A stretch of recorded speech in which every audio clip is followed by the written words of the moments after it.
महाराष्ट्र विधानसभा के नतीजों ने बता दिया कि महाराष्ट्र का असली सिकंदर कौन है। कल तक जो महाराष्ट्र विकास अघाड़ी इस बात का दंभ भरती थी कि इस बार के चुनाव में वो महायुति को सबक सिखाएगी, उसने खुद ही सबक सीख लिया है। और ऐसा सबक सीखा है कि उद्धव की अघाड़ी ने दहाई के आंकड़े को भी पार नहीं कर पाई है।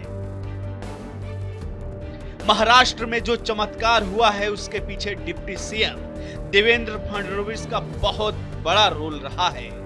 देवेंद्र फडणवीस हर बार की तरह महाराष्ट्र में पार्टी को मजबूत करने में डटे रहे और आज जब नतीजे आए तो सबकी आंखें खुली की खुली रह गई।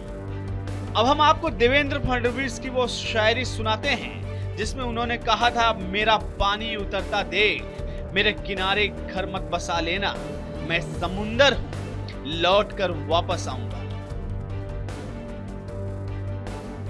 दरअसल 2019 के चुनाव में मिली हार के बाद विधानसभा सत्र के दौरान देवेंद्र फडणवीस ने यह बयान दिया था। वहीं आज जब रिजल्ट आया तो सबसे पहले उन्होंने एक्स पर पोस्ट किया कि एक हैं तो सेब हैं और मोदी है तो मुमकिन है। देवेंद्र ने चुनावी जनसभाओं के दौरान जिस आक्रामकता के साथ विरोधियों पर बरसते थे, फिर वो चाहे उद्धव ठाकरे हो, राहुल गांधी हो या फिर शरद पवार, उनकी बातों से पब्लिक में जोश भर जाता था। हिंदू हृदय सम्राट बाला साहब ठाकरे की विरासत की बात को लेकर देवेंद्र फडणवीस आए दिन मंच से हमला करते रहे।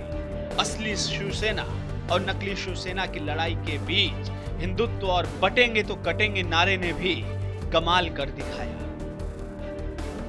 महाराष्ट्र की 288 विधानसभा सीटों में से 220 सीटों पर महायुति गठबंधन आगे चल रहा है।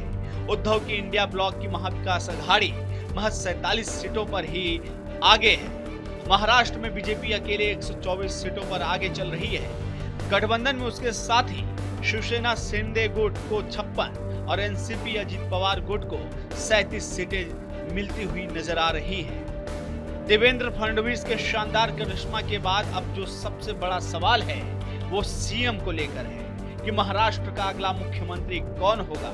क्या एकनाथ शिंदे ही सिंहासन पर बैठेंगे या फिर देवेंद्र फडणवीस? हालांकि देवेंद्र फडणवीस के पक्ष में हवा तेजी से रुख कर रही है। उनके आवास पर बैठकें चल रही हैं। दिल्ली से मुंबई तक लगातार फोन की घंटियां बज रही हैं। पिछली बार विधानसभा में देवेंद्र फडणवीस को उप मुख्यमंत्री के पद पर संतोष करना पड़ा था, तब हालात कुछ और था। शिवसेना के टूटने पर सियासी दांव के आधार पर एकनाथ शिंदे को बराबर तवज्जो देना जरूरी था, लेकिन इस बार की तस्वीर बिल्कुल अलग है।